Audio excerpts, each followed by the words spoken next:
ça s'adresse aux personnes employées, aux travailleurs, donc d'une façon globale, et aussi en particulier aux équipiers de première intervention, qui est maintenant le service de lutte contre l'incendie. Dans la loi sur le bien-être au travail, et sans être trop précis, il y a l'obligation de procéder à une analyse de risque, c'est-à-dire de procéder à un inventaire, mais de façon très large, de tous les risques liés à l'entreprise, et d'apporter des réponses, c'est qui fait quoi, quand, comment. Il est clair qu'il est impossible de rédiger un plan d'urgence et d'intervention sans la collaboration même de l'entreprise, c'est-à-dire souvent son conseiller en prévention qui est délégué, mais il est clair que c'est lui qui connaît le mieux son entreprise et les risques inhérents à la société. Et nous, évidemment, ce qu'on apporte, c'est notre expertise extérieure, de faire en sorte effectivement qu'il n'y ait pas un risque qui ait échappé à la liste.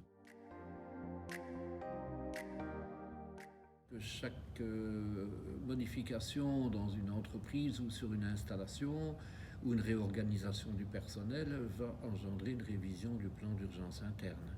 Donc ce n'est pas un document figé une fois pour toutes, il doit vivre, il doit s'adapter à l'évolution de l'entreprise, tant pour le personnel que pour les équipements. On prend un scénario plausible dans une entreprise et nous testons le personnel pour vérifier si effectivement ce qu'il doit faire est effectivement réalisé sur le terrain.